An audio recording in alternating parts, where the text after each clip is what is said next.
Dear students, we will be discussing about this much of topics in our particular segment.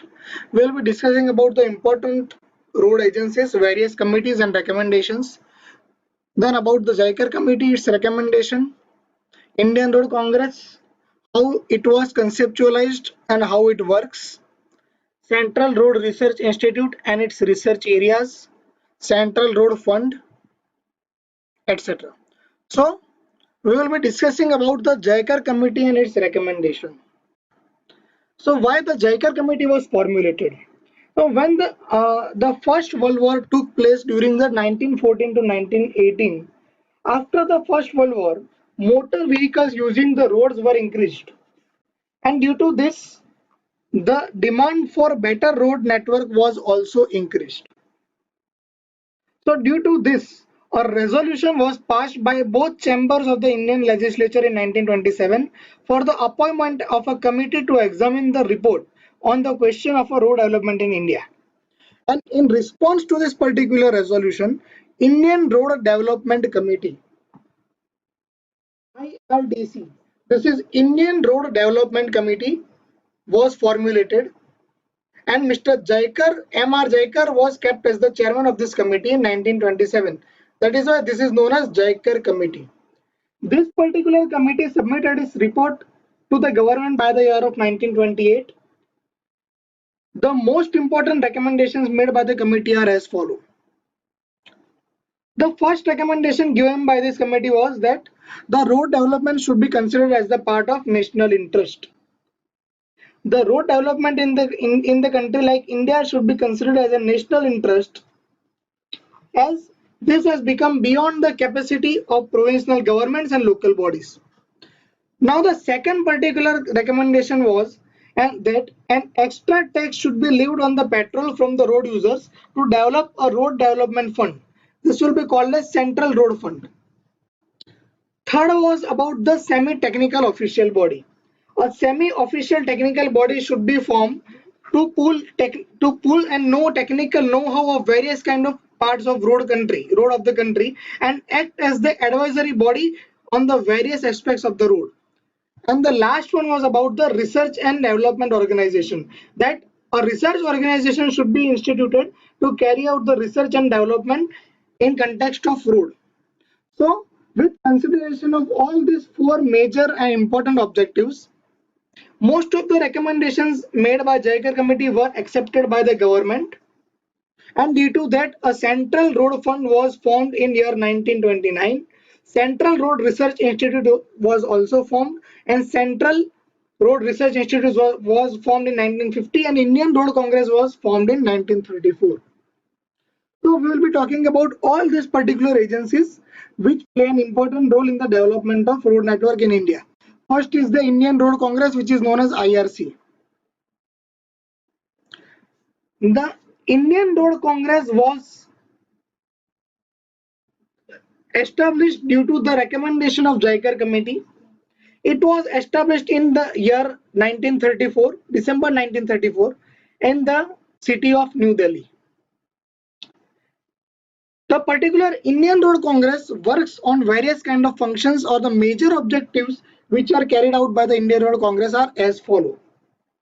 It has become an active body of national importance which controls the specification, standardization, recommendation of the material, design and construction of road and bridges in India. It also publishes various journals, research publications, standards, specifications, guidelines, etc. on various aspects of the highway engineering. It has played an important role in the formulation of the 320-year plan. The technical activities of IRC are carried out by this Highway Research Board. It works with the collaboration of Ministry of Road Transport and Highway. It also conducts and holds various periodical meetings to discuss technical questions regarding the roads prevailing in the India. It also suggests improved method of administration, planning, design, construction, operation and maintenance of the roads, and also suggests various kind of new laws and legislation for the development and betterment of protection of the road. So this is how the IRC works. Now we will be talking about the Central Road Research Institute. So in the year 1950, the Central Road Research Institute was established at New Delhi. Why? for the research in various aspects of highway engineering. It may be indicated that one of the recommendation of JICAR committee report was to set up a central organization for R&D. So it can be understood the CRRI was formed due to this. Now, one important thing that we need to discuss is that CRRI is one of the laboratory of CSIR. Now, the CSIR's full form is Council of Scientific and Industrial Research. It is the institute which is mainly engaged in the applied research and offers technical advice to various state governments for various problems regarding the roads which they are countering. Various kind of research areas of CRRI are as follow. First is about the design, construction and maintenance of the roads. Then the research regarding traffic planning and control. Then transportation planning, management of roads in different terrains. Then the marginal material improvement, various kind of ground improvement techniques for the construction of roads, various kind of landslide control and prevention of stability of slopes, various kind of waste industrialized material utilization in the road construction. It also works in the research area of performance monitoring and evaluation and the rehabilitation of highway and railway bridges. It provides the technical and consultancy services to various users organizations in India and abroad. It is having various kind of children organizations such as first is the BAS. BAS means bridge and structure. Now second is the GTE, which is geotechnical engineering. Then PEM, which is pavement engineering and material. TTP, which means traffic and transportation planning, etc. Now we will be heading towards the Central Road Fund. It is about the development of fund for the better road network development. So when and why it was formed or instituted or established. So let us discuss this thing, that based on the authority of resolution adopted by the Indian legislature, the Central Road Fund was formed on 1st March 1929. The consumers of petrol were charged an extra levy of 2.64 paisa per liter to build up this road development fund. Now, the total revenue which will be developed from this 2.64 paisa per liter of petrol by every road user will be developed in two segments, and it will be segregated in two parts: 20% fund allocation and 80% fund allocation. The 20% of the annual revenue, is to be retained as the central reserve. It will be retained by the central government, from which the grants to be given by the central government for meeting expenses on the road administration, road experiment and research on the road are carried out. And the remaining 80%, this balance 80% is to be allotted by the central government to the state government based on the actual petrol consumption by that particular state authorities. Now the account handling and authorities are as follow. The account of the Central Road Fund are maintained by the Account General of the Central Revenue, and the control of the expenditure is exercised by the Ministry of Road Transport and Highway. So this was all about the CRF, CRRI, IRC and JICAR committee and its recommendation. I hope you have understood the concept thoroughly. Thank you.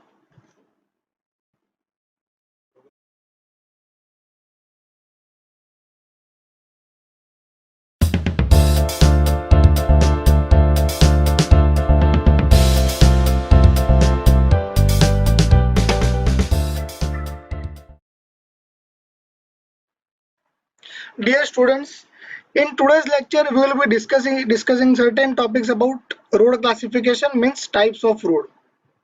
So let me tell you that roads are classified according to various kind of categories such as transported tonnage, traffic, location and function, and materials. So let us discuss about the transported tonnage. This classification is based on the tonnage or traffic volume, and it has been arbitrarily fixed, means there may not be any common agreement regarding the limits for each of the classification group. So it can be classified according to four categories: very heavy traffic roads, medium traffic roads and light traffic roads. As you can see that if the traffic is above 1524, if the traffic is above 1524 tonnage per day, then it is called as very heavy traffic. If it is between 1017 to 1524, it is known as heavy traffic load. If it is between 508 tonnage per day to 1017 tonnage per day, it will be called as medium traffic road. And if the total tonnage per day or ton per day traffic is less than 508, then it is called as light traffic road. So this was the first classification, which is called as transported tonnage classification. Now the another classification is based on traffic volume. It can also be classified into four category of roads. First is the very heavy traffic roads, where the vehicles per day are above 600. At certain roads, the traffic is categorized into the category of very heavy traffic road. If the vehicles traveling per day are between 251 to 600, then it is called as heavy traffic road. If it is between 70 to 250, it is called as medium traffic road. And if it is less than 70, then the road type of road is called as light traffic roads. The third is based on the location and function. This classification is based on location and function, and it is more acceptable classification. Why? Because the definitions are clearly mentioned. And this particular classification is based on Nagpur road plan, means the first 20-year plan. So according to this classification, the roads can be categorized into five parts: national highway, state highway, major district road, other district roads, and VR. I repeat, based on location and function, the roads can be classified into five categories: NH, SH, MDR, ODR, and VR. Now let us learn what is this particular NH, SH, MDR, ODR, and VR all about. So let us discuss about the national highways. These are the highways which run through the length and breadth of the India, and it connects the major ports, foreign highways, capitals of large states, and large industrial estates. Keep one thing in your mind, that these are the particular roads or highways which connect various capitals of large state and large industrial estate. It also connects major ports and foreign highways. These are called as national highways. Now the next one is state highways. These are the arterial roads which connects the national highway of adjacent states, means the states which are located behind besides the existing state. It connects the district headquarters and various kind of important cities of the states, and the particular construction and maintenance responsibility is taken care of by state public works department. Make one thing sure in your mind, that the national highway and state highway are having same design speed and same dramatic design criteria. Now the next is about major district roads. These are the roads which are important roads within the district. It serves the area of production and marketing of main highway of the district. It is having lower design speed and geometric criteria compared to national highway and state highway. And the responsibility of construction and maintenance of major district roads lies with the district authorities only. The another one is other district road, which is called as ODR. It serves the rural areas of production and providing them with each other to the nearest road of higher category. The design speed and geometric criteria are lesser than major district road. And the last one is the village roads. The village roads are the roads which connect the villages or group of the villages with each other to the nearest road of higher category. These are the roads which are very important for the rural development of any kind of country. Now the last classification is based on the materials. Based on the material of the road or highway, the materials of the highway can be categorized into earthen roads, gravel roads, muram roads, and conker roads. WBM means water-bound macadam roads, bituminous road, and concrete roads. Let us learn about the earthen road category. Earthen roads look like this category of roads. These are the roads which are laid with the soil material. They are comparatively cheaper than all kind of roads. This type of road is provided for fewer traffic areas. A good drainage system should be provided whenever you are providing the earthen road, which reflects the excellent performance for a more extended period. If the good drainage system is provided, then the performance criteria is enhanced. So another kind of road is the gravel roads. It looks like this. These are the gravel roads. These are the roads which are also low quality roads, but they are better when compared with earthen roads. A compacted mixture of gravel and earth is used as the pavement material or the surfacing material on on the construction of this kind of roads. Now let us talk about the Muram roads. It is this kind of roads. Muram is a matter often from the disintegration of igneous rocks by weathering agencies. It is used to make the roads called Muram roads. Another one is the Kankar roads. It is an impure form of limestone. Kankar roads are provided where the lime is available in a larger extent or reasonable quantity. These are low quality and low performance roads. Then another one is the water-bound macadam roads, which is also called as WBM roads. It looks like this. The WBM or water-bound macadam roads contain crushed stone aggregate in its base course. The aggregates are sprayed on the surface and the roller is driven after sprinkling of the water is done. WBM roads provide better performance compared to the earthen, gravel, muram or kankar roads. The second last is the bituminous road or bitumen roads. Bituminous roads are prevalent roads around the world and they are the most used roads in the world. These road types are low in cost and suitable for driving conditions. The thickness of bituminous roads depend upon the subgrid soil condition. Last but not the least is the concrete roads. This concrete roads is used to construct the pavement in case of cement concrete material is easily available. These are very popular and costlier than other kind of roads. They are not flexible, so require less maintenance. So this was all about the various kind of road categories and road classification. I hope you understood the concept thoroughly. Thank you.